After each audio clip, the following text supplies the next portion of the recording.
단에 말씀하겠습니다.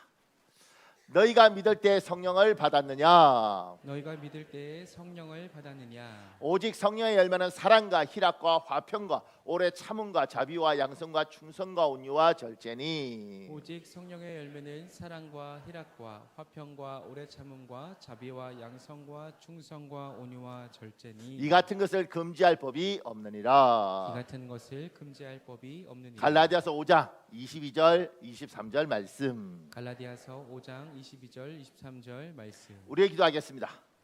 성부 하나님, 우리가 성자 예수 그리스도를 나의 주님, 나의 하나님으로 믿습니다. 성부 하나님, 우리가 성자 예수 그리스도를 나의 주님, 나의 하나님으로 믿습니다. 우리에게 성령을 주옵소서. 우리에게 성령을 주옵소서. 성령 하나님의 열매를 한량없이 풍성히 부어 주옵소서. 성령 하나님의 열매를 한량없이 풍성히 부어 주옵소서. 예수님의 이름으로 기도합니다. 예수님의 이름으로 기도합니다.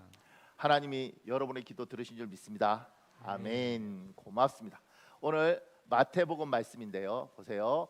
오늘 우리는 마태복음 9장 35절에서 36절을 통해 예수님의 치유, 병고침 사역을 살펴보려고 합니다. 이 예배에 참석한 모든 분께 성령 하나님의 충만한 임재와 치유의 역사가 넘치기를 예수님의 이름으로 축복합니다. 아멘. 감사합니다. 보세요. 예수님의 사역, 예수님의 세 가지 핵심 사역이 있습니다. 성자 하나님이신 예수님은 2000년 전 베들레헴에서 동정녀 마리아를 통해 아기로 태어나셨습니다.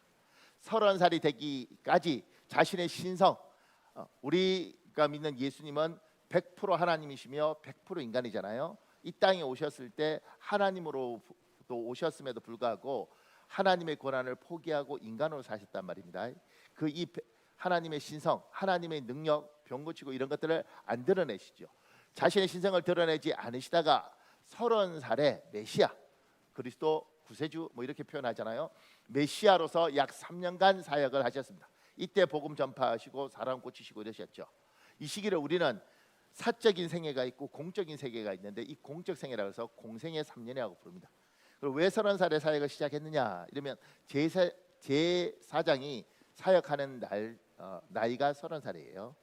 그러니까 원래 이제 지금 임직자분들 계신데 원래 장로교는 임직을 할 때 30살 이하는 임직을 안 줬죠. 요새 30살은 어리지만 옛날에는 한 50 좀 넘으시면 다 돌아가시니까 30살은 굉장히 귀한 거예요. 그러니까 직분은 성숙한 사람에게 맡겨야 된다.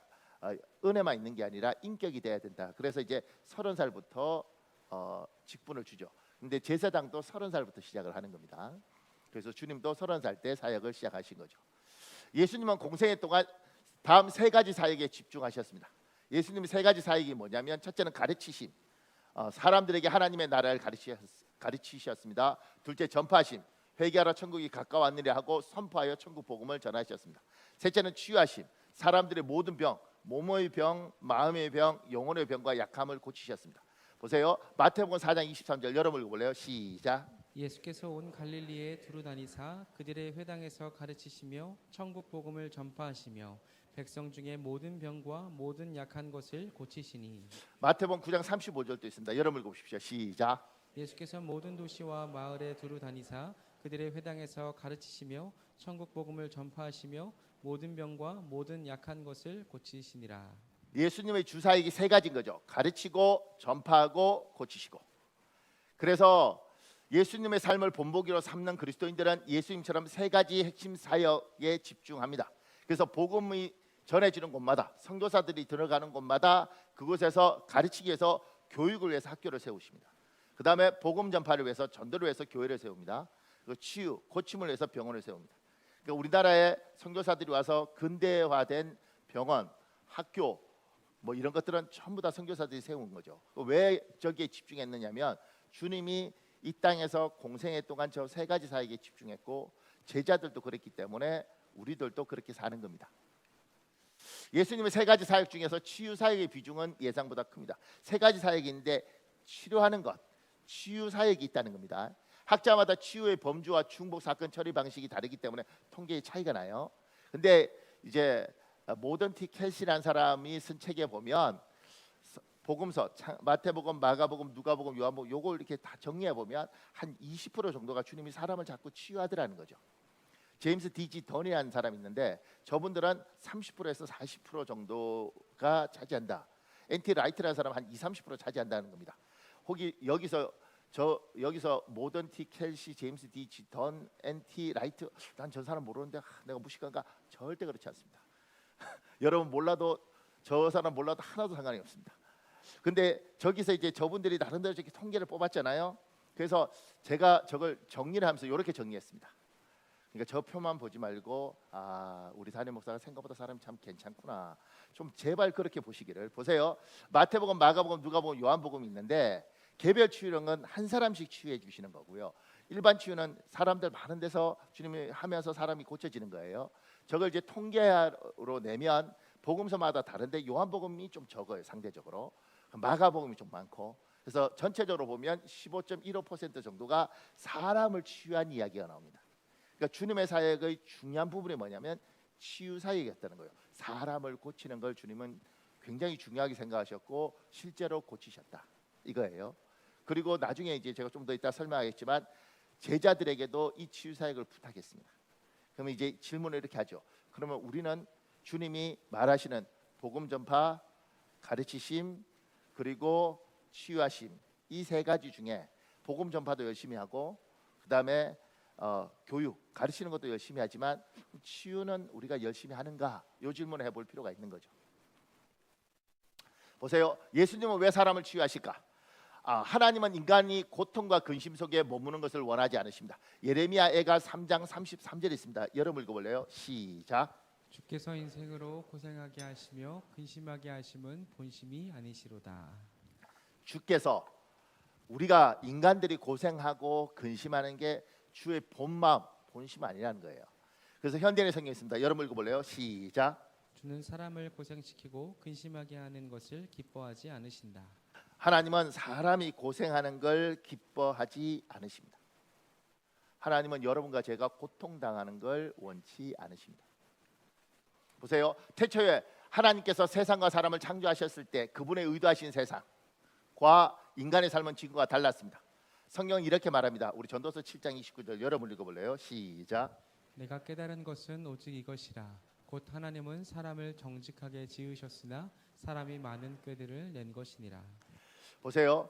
우리는 이렇게 성경을 해석합니다. 처음에 하나님이 세상을 만드셨습니다. 태초에 하나님이 천지를 창조하시고 창조하신 이 세상, 인간 모든 것들을 보시면서 뭐라고 이야기하시느냐면 보시기에 좋았더라가 아니라 심히 좋았더라 이렇게 이야기합니다. 우리말로는 이렇게 멋이잖아요. 보시기에 심히 좋았더라. 영어로는 아주 단순하다. Very good 이렇게 됩니다.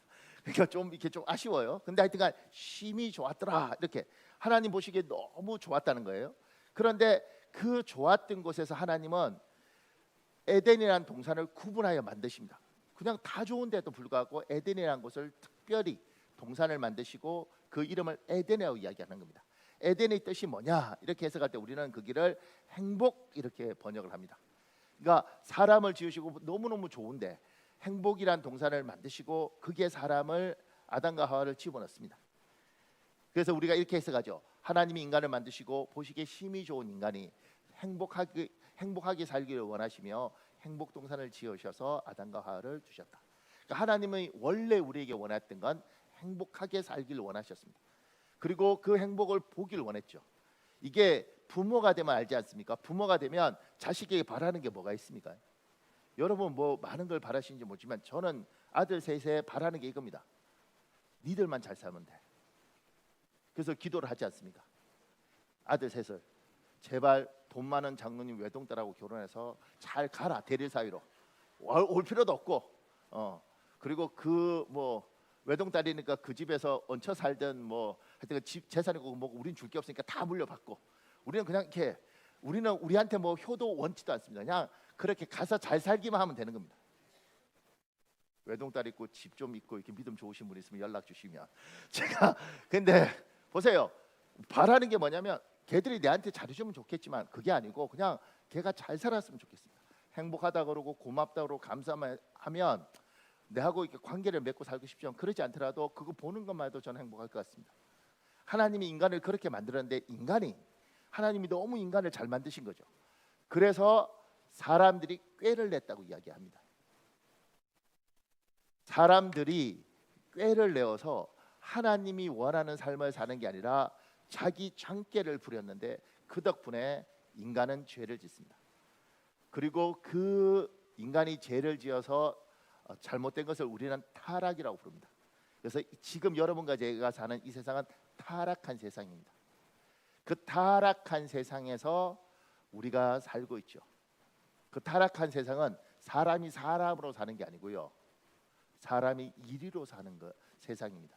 그래서 주께서 이렇게 말씀하시잖아요. 내가 너희를 보냄이 양을 이리떼 가운데로 보내는 것 같다. 이 땅에서는 사람의 탈을 쓸 뿐이지 이리떼들이 사는 세상입니다. 그 중에 하나님의 백성은 양떼인 거죠. 우리가 이리떼 속에서 양들이 똑같이 사람 모습만 하고 있지, 누군 이리떼고 누군 양떼고 우리가 그들에게 찢어 발기면서 사는 그 무서운 세상에 여러분과 제가 삽니다. 그 때문에 세상은 타락했고 사람은 죄악 가운데 고통과 근심에 살면서 병들어갑니다. 이 땅에서 살면서 병 안 드는 게 이상한 겁니다. 저는 개인적으로 늘 그 생각합니다. 헬스장 가서 막 헬스 하시고 여기서 막 뛰고, 근데 제가 이제 그런 생각이 들더라고요. 이 동네 공기 다 썩었어요. 그러니까 시골에서 뛰는 건 내가 이해하겠습니다. 거기는 그냥 자고 일어나면 좋은 공기를 마시잖아요. 여기는 공기가 썩은 걸 우리가 막 그렇게 건강 관리를 해도 우리 몸은 병들 수밖에 없습니다. 제가 일본에 부흥회하러 가서 가장 놀랐던 게 뭐냐면, 일본에 사는 한국인들이 그러더라고요. 목사님, 여기는 공기가 좋아서 때를 밀면 하얗게 나옵니다. 그 제가 때가 하얗게 나와요. 근데 하얗게 나옵니다, 목사님. 근데 한국 가서 몇 달 있다 오면 누렇게 나옵니다. 여러분과 제가 이 썩은 공기 먹으면서 이렇게 사는 거예요. 그러니까 병들 수밖에 없죠. 고통스러울 수밖에 없죠. 타락한 세상에서 고통스럽게 사는 하나님의 사람들. 주님은 인생이 고생하길 원하지 않으시니 언젠가 주님이 심판하는 그날까지 여러분과 저는 이 땅에 살아야 되지 않습니까? 병들고 아플 때 주님이 그들을 불쌍히 여사 고쳐주시죠. 마태복음 14장 14절에 있습니다. 여러분 읽어볼래요? 시작. 예수께서 큰 물을 보시고 불쌍히 여기사 그 중에 병든 자들을 고쳐주시니라. 예수님께서 고쳐주셔요. 불쌍해서. 그래, 살아라. 얘야 살아라. 예수님이 십자가 지신 것도 똑같습니다. 얘야 내가 죽어 줄 테니 너는 살아라. 그렇게 주님이 살려주시기 위하여 우리를 위하여 십자가 지셨고, 우리에게 병들면 그래 고쳐줄게. 그리고 고쳐주시는 거죠. 그 일들을 주님이 이 땅에 오셔서 세 가지 일 중에서 한 부분을 차지하고 주님은 그렇게 하셨습니다. 보세요. 예수님이 부활 승천하시면서 제자들에게 세 가지 핵심 사역을 모두, 주님은 올라가시잖아요. 천국. 그래서 하나님 보좌 우편에 계시잖아요. 성자께서는 성부 보좌 우편에 계시고 이 땅에 있는 우리에게 제자들에게 세 가지를 위임했습니다. 그래서 이 치유 사역을 제자들의 목으로 맡기신 것입니다. 우리 마태복음 10장 1절에 있습니다. 여러분 읽어볼래요? 시작. 예수께서 그의 12제자를 부르사 더러운 귀신을 쫓아내며 모든 병과 모든 악한 것을 고치는 권능을 주시니라. 예수님이 하셨듯이 제자들에게 모든 병과 모든 악한 것을 고치는 권능을 주셨습니다. 마태복음 16장 14절에 18절인데 여러분 읽어볼래요? 시작. 그 후에 11 제자가 음식 먹을 때에 예수께서 그들에게 나타나사 또 이르시되 너희는 온 천하에 다니며 만민에게 복음을 전파하라. 믿는 자들에게는 이런 표적이 따르리니 곧 그들이 내 이름으로 귀신을 쫓아내며 새 방언을 말하며 병든 사람에게 손을 얹은즉 나으리라 하시더라. 자, 저까지 이렇게 병든 자에게 손을 얹은즉 나으리라 이렇게 이야기했습니다. 언제요? 예수님이 부활 성천하셨던 2000년 전에. 그리고 그 2000년 전에 성경을 읽다 보면 사람들이 많이 나았어요. 그리고 이제 질문하는 거죠. 무슨 질문하냐면, 그러면 2000년이 지난 지금도 여전히 치유 사역이 필요한가? 지금도 사람이 낫는가? 이렇게 질문하는 겁니다. 근데 이 질문을 영국 쪽에서, 미국 쪽에서 최근 한 100년 요때 질문했던 분들의 대다수는 이렇게 이야기해요. 안 나아요. 이렇게 이야기합니다. 그래서 그걸 우리가 유학 가서 다 그거 배우고 왔잖아요. 열심히 배우고 와서 우리들 사이에 어떤 게 있느냐면 파가 나뉘었습니다. 그러니까 한국 교회가 열심히 기도하고 그러면 병도 잘 낫고 이랬는데 유학 갔다 오면서 이상하게 잘 안 낫는 거예요. 이렇게 점점 더. 그리고 선교지에 가면 또 나아요. 그러면서 이제 한국 교회는 지금 점점 치유되는 쪽보다는 안 되는 쪽이 점점 많고 목사님 사이에 그런 분위기도 있고요. 그래서 기도했더니만 우리 성도들 기도했는데 성도들이 뭐 병에서 나았어 이러면 우리 목사님들이 목사님 너무 좋네 나도 좀 기도해줘 이러지 않고 영빨이 특별한가 봐 이렇게 가죠. 시기를 하든 질투를 하든 분위기가 안 좋아집니다. 예. 그러니까 저게 2000년 전에는 저렇게 나았는데 지금도 낫는가에 두 가지 흐름이 있는 겁니다. 하나는 낫는다, 하나는 안 낫는다. 옛날에는 나았지만 지금은 안 낫는다. 왜냐하면 지금은 나을 필요가 없기 때문이다. 뭐 이렇게도 이야기해요. 자, 2000년 전엔 저렇게 나았는데 지금은 안 낫는다 손. 지금도 낫는다 손. 오유 고마워요. 내가 이쪽에도 손 안 들고 이쪽에도 손 안 들면 내가 그다음 내가 할 말이 뭐냐면 네가 뭐라든 난 손 안 들 거야 이렇게 말하려고 그랬는데 손을 막 들어보니까 내가 할 말이 없잖아. 보세요. 그러니까 지금 이제 어쨌든 여러분하고 달리 목회자들 세계, 신학자들 세계는 두 파가 나뉘는 겁니다. 하나는 낫는다, 하나는 안 낫는다. 하나는 2000년 전에 나았지만 주님이 우리에게 성경을 주시면서 더 이상 완벽한 말씀인데 나을 필요가 있느냐? 말씀이면 되지. 그래서 더 이상 기적은 없다. 이렇게도 갑니다. 이제 뭘 믿든지 간에 중요한 건 뭐냐면 주님은 이렇게 말씀하세요. 네 믿음대로 될지어다. 여러분에게 어떤 믿음이 있느냐가 정말 중요한 거죠. 보세요. 그렇다면 오늘날 또 치유 사역이 필요할까요? 실제로 치유는 지금도 일어날까요? 성경이 말하는 치유란 하나님의 도우심으로 병이 회복되는 것을 뜻합니다. 여기서 병은 육체적 질환뿐만 아니라 마음의 상처, 영적인 문제까지 모두 포함합니다. 주님이 모든 병을 치유하시는 거죠. 근데 전 세계 질병의 종류는 약 17,000에서 20,000여 종 있습니다. 저게 그 세계 보건기구에서 책자를 냅니다. 매년 질병에 관한 이름을 이렇게. 근데 이제 17,000까지 있는 거죠. 그리고 확대하면 2만 종까지 가는 겁니다. 병이 많아요. 2만 개. 저거 외우기는 하겠어요. 근데 현대의학에서 완치 가능한 병은 전체 질병의 15%에서 20% 정도만 완치 가능하다고 전문가들은 설명합니다. 나머지 80%는 완치가 안 되는 거예요. 완치가 안 되는데 장기 의미 있는 장기 생존 또는 증상의 개선 전보다는 조금 나아졌다. 증상이 하나. 두 번째 관해 단어가 어렵잖아요. 저 말은 뭐냐면 5년 후에 암이 나았습니다 이렇게 이야기하지만 완전히 나았다는 게 아니고 언제든지 재발할 수 있기 때문에 계속 관찰해야 된다. 요게 관해. 관리는 고혈압 이런 것처럼 어차피 안 나아요.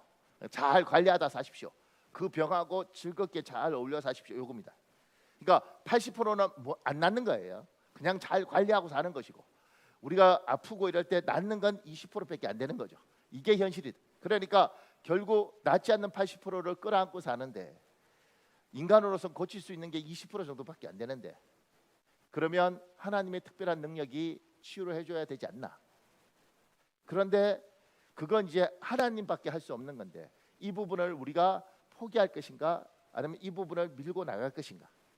그리고 우리에게는 치유에 대한 믿음이 있는가 없는가. 그래서 제가 1분짜리 영상 4개를 준비했어요. 이제 하나씩 일단 봤으면 좋겠습니다. 자, 보세요. 틀어줄래요? 소리가 안 들려. 평생 자야 된다는 소변줄을 하나님이 말씀 읽고 진짜 기도 받았을 때 이렇게 살려주시더라 하는데 그때 딱 이 문장이 떠올랐어요. 하나님의 말씀은 살아있고 활력이 있어서 좌우의 어떤 날선 검보다 예리하여 혼과 영과 및 관절과 골수를 찔러 쪼개기까지 하더라고요. 우리의 기도도 정말 중요하지만 말씀으로 엄마 지금 소변줄 안 차재? 안 찾아. 진짜 하나님이 말씀으로 치유해 준다라는 걸 우리가 느꼈죠. 제가 저분들이 이제 공인된 분들이니까 소변줄 차다가 뭐 기도받고 성경 읽고 근데 하나님이 이제 고쳐줬다 이렇게 이야기하는 거잖아요. 또 하나 더 있습니다. 옛날에는 이런 간증 우리가 많이 사실은 들었죠. 우리 엄마가 잠깐만. 아버지가 애를 데리고 왔는데 보니 얼마나 뚱뚱한지 밥은 얼마나 먹었어.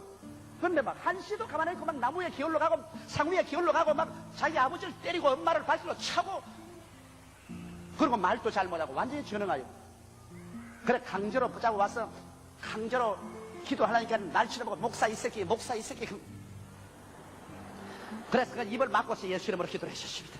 근데 그 이튿날 다른 시대에 따라왔어. 또 이라는 걸 또 붙잡고 간절히 기도했어. 예수 이름으로 이 전능을 가지고 이렇게 발광을 하게 하는 원수 귀신아 나가라고 고통을 쳤어. 근데 이상하게 성령께서 임하시면서 내 마음에 자신이 생기지만은 눈으로는 믿을 수가 없어. 그러고 난 다음 제가 워싱턴 DC 성회를 마치고 뉴욕에 왔는데 선물을 들고 뛰어왔어. 뉴욕까지. 왜냐? 그날 이후로 개가 깨끗이 나버리고 말았다는 것입니다. 보세요. 우리는 이제 저런 이야기를 들으면서 몸의 치유에 관한 이야기를 많이 듣죠. 근데 지금은 이제 몸의 치유도 굉장히 중요하지만 마음의 병든 사람도 많잖아요. 그러니까 제가 이제 공인된 사람들 가져온 건 저 사람들은 말에 대한 책임이 있을 것 같아서. 자, 보세요. 가수 나르샤는 인기와 함께 과로와 스트레스로 인해 우울증과 대인 기피증을 겪었다고 합니다.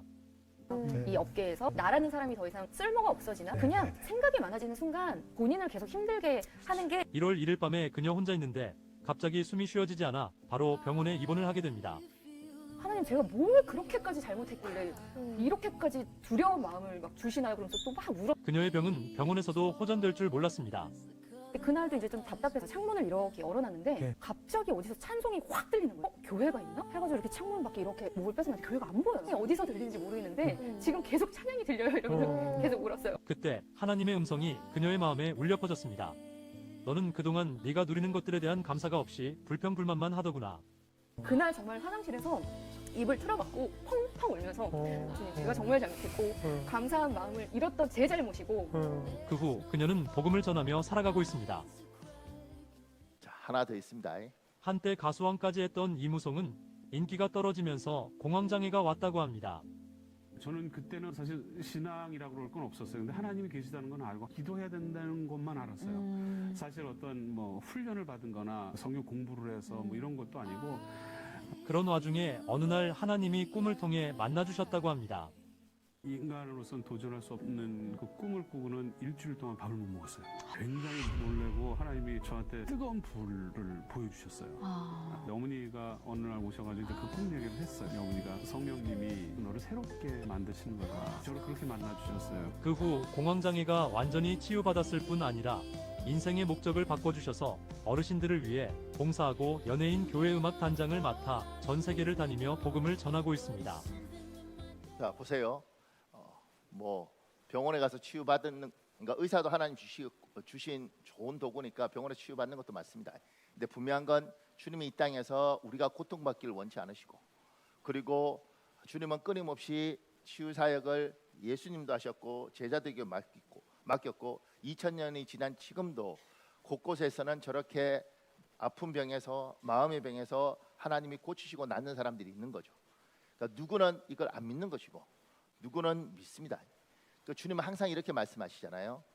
나 예수님인데 내 믿음대로 돼, 이렇게 말씀하지 않고 성경을 보다 보면 항상 그래요.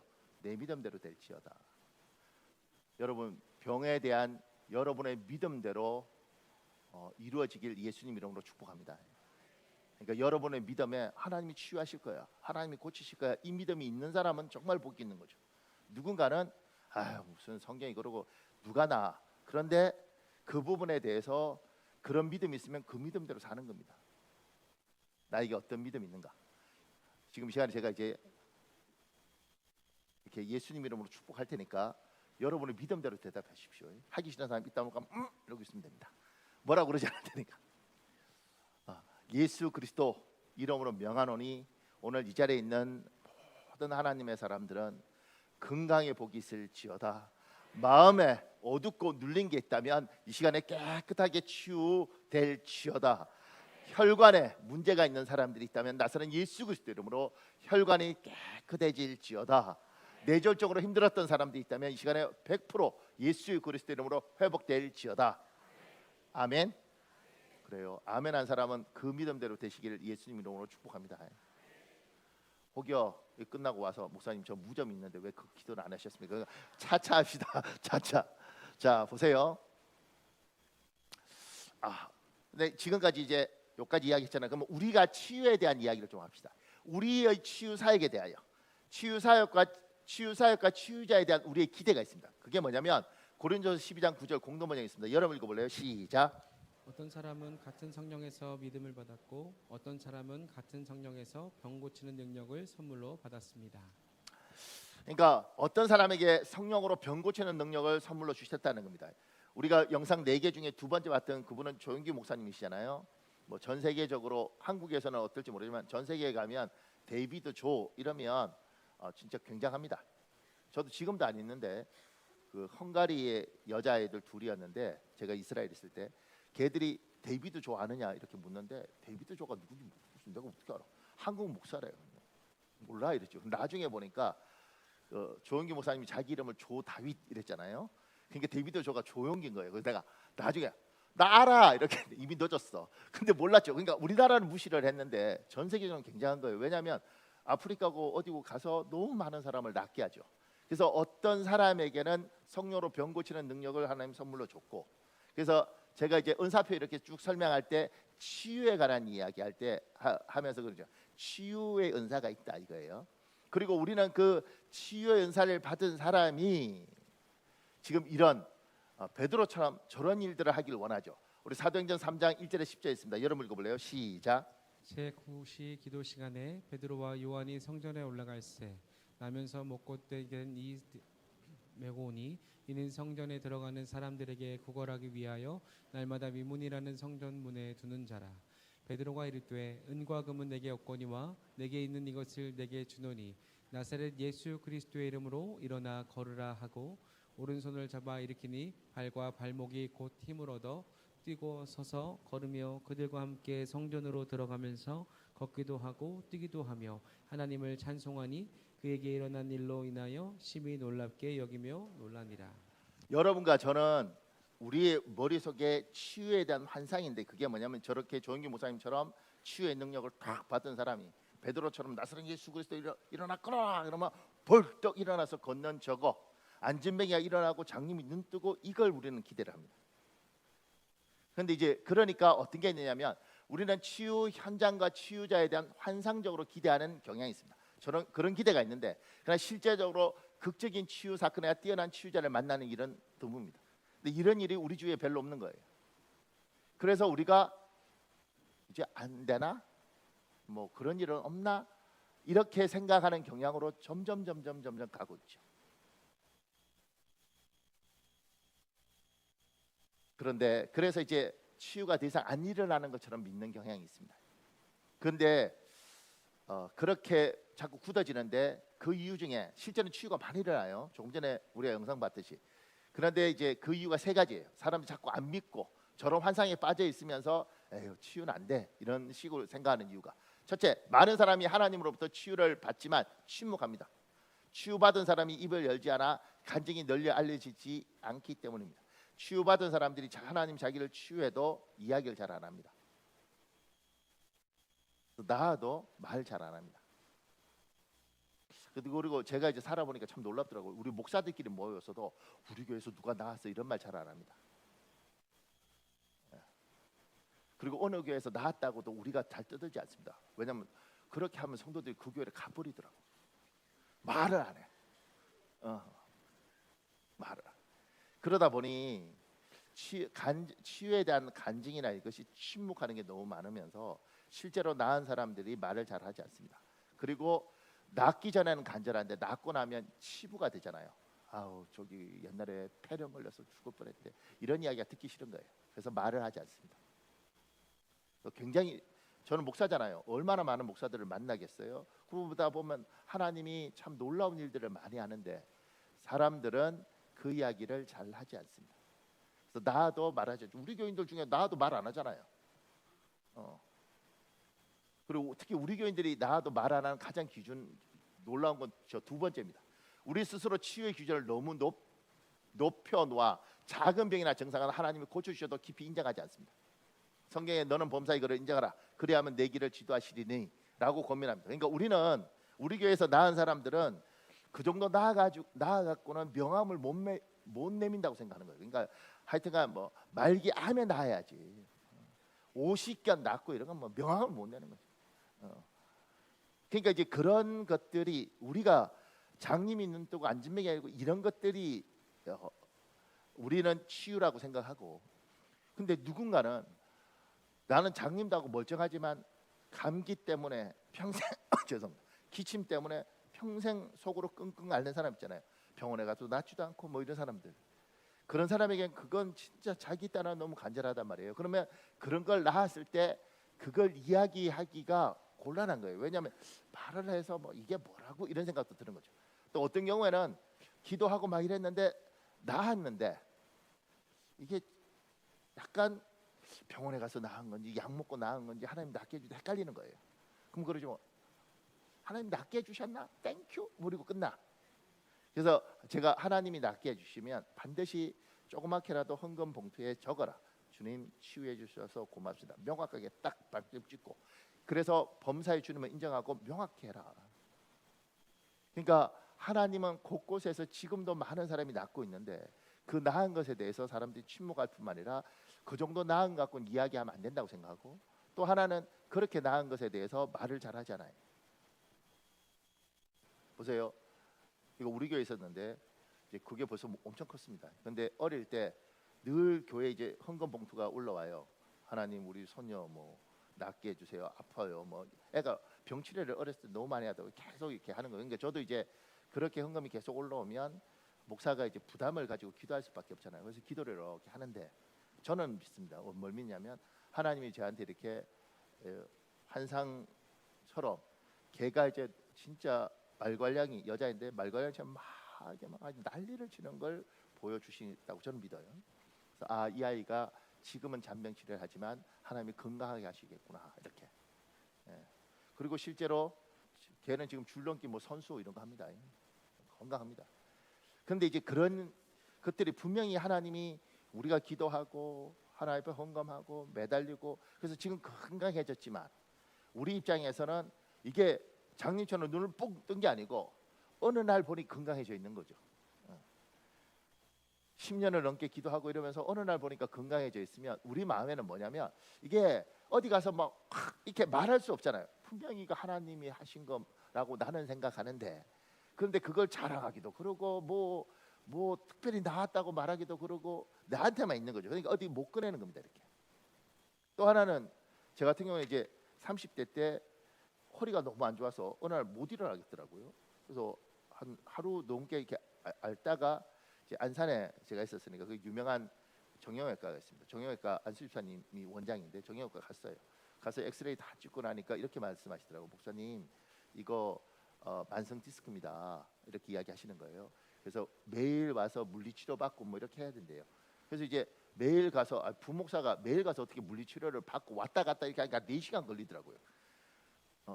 담임 목사님 봐줘도 같이 일하는 다른 부목사들 안 봐줍니다. 저 선배는 맨날 그러니까 한 일주일 이렇게 하다가 이거 어떻게 방법이 없어요. 그래서 이제 기도한 거죠. 하나님, 내가 허리가 이렇게 아픈데 고쳐 주십시오. 이렇게. 그리고 기도했고 안 아프더라고요. 그래서 어차피 진단은 그렇게 받았는데 안 아프니까 그냥 살았죠. 이렇게. 근데 이게 문제는 뭐냐면 병원에 가서 다시 검사를 하려는데 안 나왔습니다. 이러면 믿음이 떨어질 것 같고. 그래서 병원을 못 가겠어. 겁나서. 예.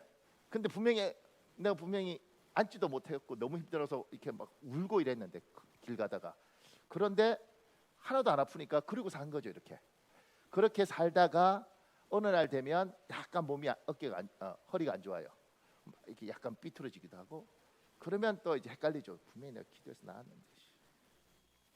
아프고 뭐 한 며칠 하다가 또 기도하고 뭐 이러면 또 갑자기 괜찮아요. 그러면 이게 기도해서 나은 건지 아니면 상태가 그냥 좋아진 건지 막 왔다 갔다 하는 거지 이렇게. 그러니까 믿음으로 명확하게 하나님이 나에게 주셨다는 것은 그건 그 사람이 어떻게 받아들이냐의 차이 같아요. 그리고 그 부분에서 당신이 믿음으로 기도했고 하나님 믿음으로 반응했으면 그 부분에서 당신하고 하나님 사이는 인정을 해라. 그런데 이제 그 인정이 때로는 더 이상 말을 못하는 거죠. 왜냐하면 그러다가 내가 다시 아프면 뭐라고 말하기 어렵잖아요. 그러니까 치유의 기준이라는 게 하여튼 장님이 눈 뜨고 안진맥이 일어나야지만 간증을 하고 그 외에 우리가 같이 기도하고 하나님 도와달라고 그러고 그렇게 치유한 것은 우리가 대부분 침묵하거나 입을 다물더라. 그리고 어느 순간인가 하나님 입장에서는 참 범사에 하나님을 인정하라 그러는데 너는 기도하고 내가 분명히 너에게 응답했는데 너는 참 그 부분에서 참 잘 잊어버리더라. 셋째는 치유를 위한 기도는 하지만 기도하죠. 더 이상 믿음으로 선포하지 않습니다. 저도 이를테면 주님 낫게 해주십시오 이렇게 기도하는데 예수 그리스도 이름으로 나을지어다 집사님 믿으십시오 아멘 할렐루야 이거 못하겠더라고. 안 나오면 어떡해. 가장 힘든 건 목사님 저기 몸이 안 좋아서 그랬는데 막 나을지어다 아멘 할렐루야 그러고 끝냈는데 아 목사님 고맙습니다 이러면 이제 막 갑자기 막 좌절되고 막 그렇게 되는 거죠. 그러니까 제가 이것도 목사 성격인데 어떤 목사는요 와 제 친구 목사는 그냥 이렇게 기도합니다. 안 닿았잖아요. 집사님 왜 이렇게 믿음이 없어 이래. 얼마나 부러운지 몰라요. 안 나오면 이 사람 책임이야. 근데 나는 안 나오면 다 내 책임이야. 태어나기 이렇게 태어나서 그러니까 우리는 어느 순간인가 치유를 위해서 기도하지만 선포하지 않고 우리 안에 이미 두려움이 있더라. 사랑하는 여러분, 주님이 이 땅에서 여러분이 행복하기를 원하고 아프고 병들기를 원치 않고 주님은 그것을 위해서 여러분을 끊임없이 사역하셨고 지금도 일하고 계십니다. 다시 한번요. 나사렛 예수 그리스도 이름으로 여러분에게 있는 모든 병들아 다 치유받을지어다. 특히 마음의 병들아 나사렛 예수 그리스도 이름으로 깨끗해질지어다. 아멘. 나는 그냥 선포했고 여러분 아멘 했으니까 여러분 믿음대로 될지어다. 내 믿음대로는 난 잘 몰라. 나는 내가 알아서 할 테니까 여러분이 알아서 하십시오. 그러니까 누군가는 믿음으로 저걸 받아들이고 누군가는 안 받아들여요. 자 보십시오. 자 이제 여기까지 치유에 관한 이야기를 했고, 근데 목사님 그런데 왜 나는 믿음도 있고 그렇게 기도하는데 낫지 않습니까? 이렇게 질문하는 사람도 있죠. 치유의 목적과 과정 사이에 우리가 할 말이 있습니다. 우리는 흔히 치유 자체를 최종 목표로 생각합니다. 왜냐하면 인간은 아프니까 빨리 벗어나고 싶습니다. 이건 당연한 거예요. 그러니까 우리는 치유가 목적이죠.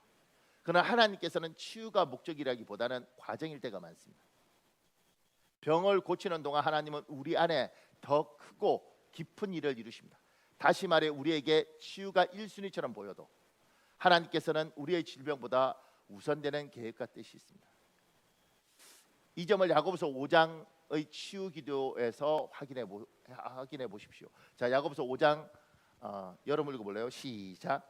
너희 중에 병든 자가 있느냐? 그는 교회의 장로들을 청할 것이요 그들은 주의 이름으로 기름을 바르며 그를 위하여 기도할지니라. 믿음의 기도는 병든 자를 구원하리니 주께서 그를 일으키시리라.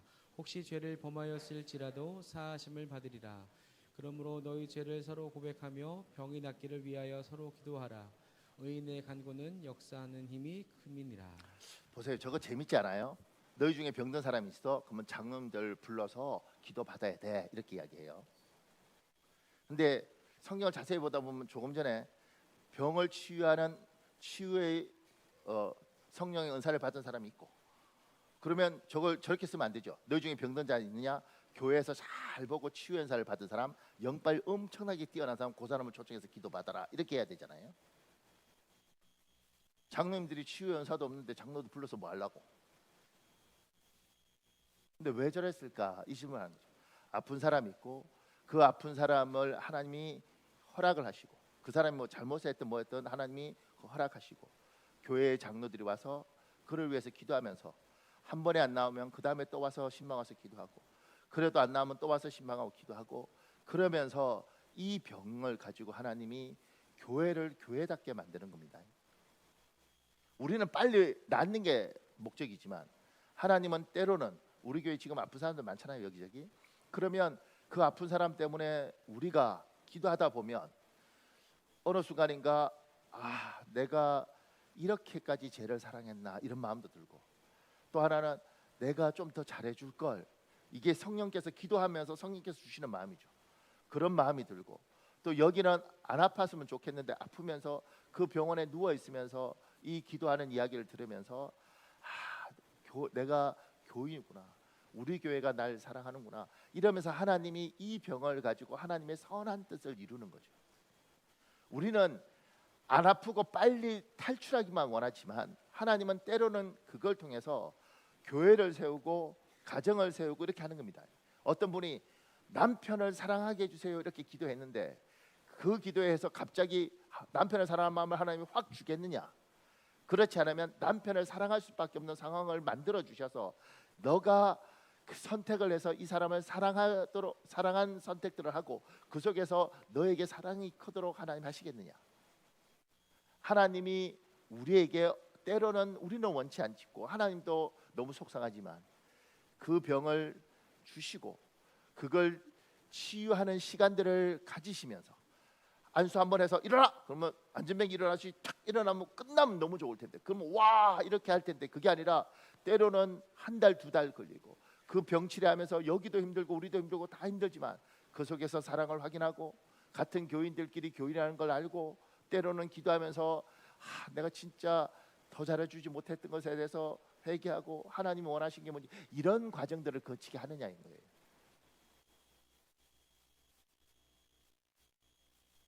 아픈 게 원치 않으니까 고쳐주는 게 당연하고 하나님 그렇게 끝낼 수 있는데 때로는 어떤 경우는 그 병을 통해서 놀라운 일을 하더라. 내 아내가 아프면서 그때 처음 아는 거죠.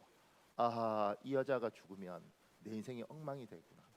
남편이 아프면서 아하, 이 남자가 잘못되면 나는 인생이 정말 끝나는 거구나. 그러면서 그 사람을 위해서 기도하면서 멀어졌던 부부 관계가 깊어지고 서로 간에 누가 소중한지를 알게 되고 그렇게 가는 거죠. 우리는 그거 다 필요 없고 그냥 깨끗하게 나 예 그러면 되는 줄 아는데 그러지 않죠. 우리는 낫는 게 목적이고 하나님은 얘야 인간은 나아도 다시 병들어. 그게 인생이야. 그런데 낫는 것보다 더 중요한 게 있는데 이 병을 통해서 놀라운 일을 하자. 나를 좀 믿고 힘들어도 이 병을 위해서 같이 기도하면서 찾아가자. 그래서 아버지가 자식을 두고 정 없는 사람도 많잖아요. 아버지라고 다 정이 있나요? 근데 자식 두고 기도하면서 아버지로서의 정을 느끼고 자식이 아버지를 위해서 기도하면서 아들로서의 아버지에 대한 사랑을 느끼고 이렇게 가는 거죠.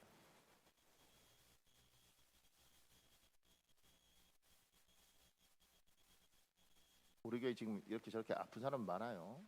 제가 전에 그랬잖아요. 왜 우리 교회에 아픈 사람이 많을까? 처음에는 그냥 짜증이 나죠. 속도 상하고 왜 많을까? 그러다 그 생각을 하게 됐더라니까요. 작년들이 주일날 300명 정도 오면 우리 교인들 뭐 격주로 오고 이렇게 하면 한 400명 정도가 우리 교인이고 어른들만 그러면 그 중에 10%가 아프면 40명이 아프다.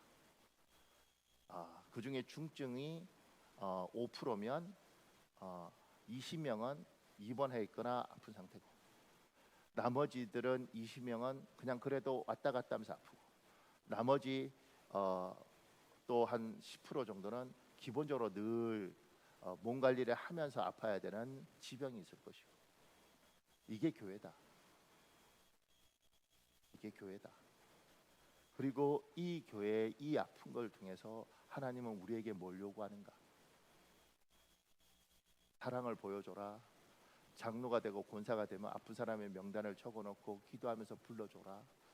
그러면서 하나님이 우리에게 장로를 장로답게 하고 권사를 권사답게 하고 때로는 어떤 집사가 퇴원해서 왔는데 권사님 한 분에 가서 이름도 잘 모르는데 그 권사님이 붙잡고 내가 그렇게 기도했는데 잘 왔어요. 이제 완전히 괜찮아진 거예요. 이렇게 물을 때 그 속에서 아니 이 권사님이 나를 어떻게 알고 근데 그 속에서 사랑도 느끼고 은혜도 알고 그러면서 교회 권사님은 진짜 다르구나 이런 생각도 하고 하나님이 그런 일들을 만들어가는 거죠. 하여튼 잘 모르겠고 아멘. 내가 왜 아멘 그러냐면 기도하라 그러면 짜증 낼 것 같아서 아멘. 그러니까 하나님은 고난을 주고 그 고난 속에서 우리를 보더라는 거죠. 또 하나는 보세요.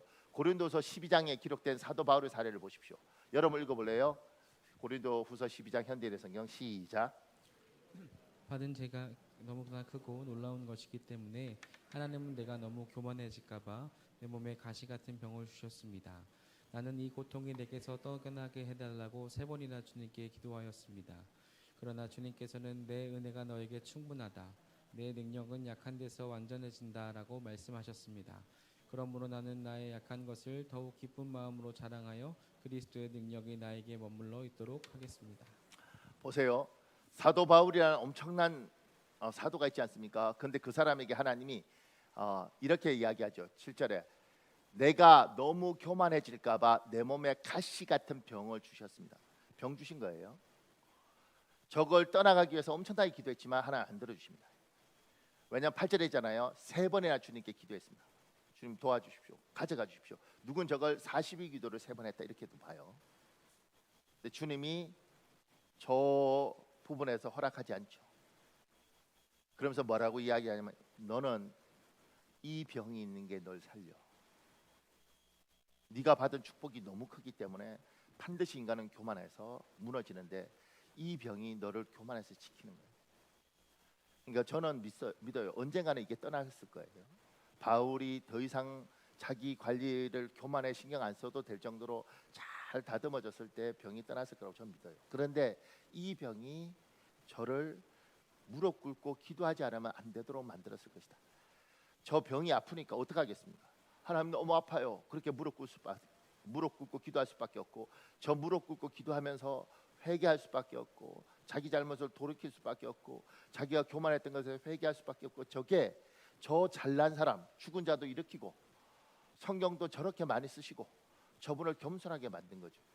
그래서 제가 목회하면서 성도들을 보면 참 괜찮은 성도들인데 다 문제거리를 하나를 줬습니다. 누군요 너무너무 괜찮고 인격적으로 다 괜찮은데 경제적으로 하나님 딱 묶어서 그 경제적인 문제에 늘 자기가 겸손해질 수밖에 없는 거예요. 돈만 있으면 진짜 교만할 수 있는 사람인데 하나님 돈을 안 주는 거예요. 다른 거 다 주시는. 또 누구는 개인적으로 너무 잘 되고 자식도 셋이 있으면 둘은 잘 되는데 하나가 아주 사람 속을 미치도록 만드는 거예요. 그래서 저놈만 없으면 내가 어디 가서 날개 피고 살 텐데 저놈 때문에 무릎 꿇을 수밖에 없고 하나님은 그렇게 만들더라는 거죠. 누구는 다 괜찮은데 몸에 약함이 있어서 지병이 있고 이것 때문에 늘 몸을 관리해야 되고 특히 당뇨 같은 거 늘 인슐린 같은 거 맞으면서 결국은 자기 관리를 하지 않으면 견딜 수 없도록 그러니까 하나님께서 때로는 우리에게 우리가 고통받는 걸 원치 않으셔서 우리가 기도하고 이러면 다 낫게 하시길 원하지만 누군가는 가슴 아파하시지만 그게 너를 살리는 거예요. 그 기도할 때마다 답답하죠. 뭐 내가 왜 하나님? 그런데 하나님이 그걸 통해서 그를 교만하지 못하도록 만드시고 항상 한계를 정하시고 때로는 거기에서 빨리빨리 벗어나고 싶은데 주님이 그걸 통해서 나를 천국 가는 백성으로 다 붙잡고 가더라. 그 어떨 때 기도할 때 하나님 이것만 없으면 내가 뭐가 못났어. 그런데 그거 보세요. 그러니까 그것만 채워주면 어떻게 되겠습니까? 제가 목회하면서 가장 놀란 건 뭐냐면 목사들 중에요 잘생기고 노래도 잘 부르고 놀기도 좋아하고 취미도 사진 같은 거 찍고 막 이렇게 그런 목사들 있으면 제가 이렇게 보면 제가 보면 참 같은 인간으로서 매력적인 목사들이 있습니다. 근데 그분들이 그렇게 매력적인데 대부분 개척교회 하시면서 하여튼 힘들게 목회하세요. 그럼 그렇게 매력적이고 잘났으면 큰 교회 줄 텐데 하여튼간 그렇게 이렇게 힘들게 목회해요.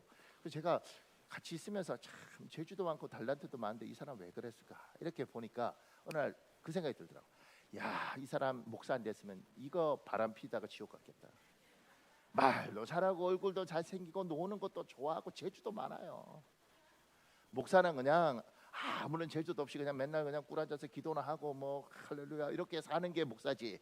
내가 보니까 하여튼간 말도 잘하고 얼굴도 잘생겼어요. 뭐 목소리도 매력적이야. 노래 같은 거 팍 하면 갑자기 집사님이 목사님이라 했는데 오빠 뭐 이렇게 하는 뭐 아주 그냥 희한한 사람들.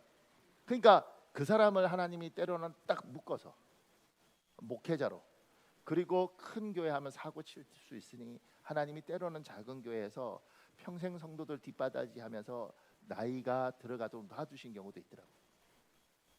처음에 몰랐어요. 저 잘난 사람이 왜 저렇게 힘들게 목회하는가. 나중에 그 앞에 보니 그 기질이 그렇게 하지 않으면 그 영혼을 지킬 수 없었어. 우리들 중에 누군가는 하나님, 나 평생 기도했는데 나한테 돈만 좀 주시면, 하나님 내가 이렇게 했는데 내가 진짜 자식들만 잘 되면 내가 어디 가도, 그런데 하나님이 이런 걸 다 막아주는 사람들이 있습니다. 하나씩. 그래서 그것 때문에 예배당 안 올 수 없고, 와서 무릎 꿇고 있으면 눈에 눈물밖에 없고. 그런데 속 모르는 사람은 니같이 복받은 게 여기 와서 왜 울고 있느냐고. 나는 니 같으면 맨날 춤추고 다니겠다. 그러면 속으로 들으면서 니가 내 대봐라. 그리고 막 너무 하나님 이것 때문에 그렇게 우는데 그게 나를 살리더라. 그거 아니었으면 내가 내 눈에 누가 보이는 것도 없을 텐데 하나님이 그렇게 해서 사람을 살리더라. 병도 때로는 주님이 그 병이 너 살리는 거다. 그 병이 너 살리는 거다. 우리 찬송하고 기도할 텐데요. 제가 마무리할게요. 보세요. 치유의 결과는 하나님 몫입니다. 병을 고쳐주시든 안 고쳐주시든 그건 하나님의 주권입니다. 근데 우리는 어쨌든 하나님이 사도 바울처럼 우리를 묶어두셨던 말든 간에 우리는 고침을 위해서 기도하고 선포해야 됩니다. 우리는 우리 일을 하고 하나님 일을 하는 거죠. 근데 그 과정을 통해서 하나님은 놀라운 일을 하실 줄 믿습니다. 그러니 오늘 찬송하고 기도할 때 마음껏 하나님 나 좀 고쳐주십시오. 병을 안 고쳐주시면 만나를 주시든가, 아니면 만나 주시든가, 아니면 하나님 왜 나에게 이런 걸 요구하는지 하나님 가르쳐 주시든가. 어쨌든 오늘 이 시간에 하나님 나 좀 만나 주십시오. 그리고 우리 교인들 중에 아픈 사람들이 있으면 여러분 마음에 하나님 고쳐 주십시오. 내가 그 아이들을 사랑합니다. 내가 그 집사를 사랑합니다. 이제 우리 찬송하고 10분 동안 우리 통성으로 기도하는 시간 가지겠습니다.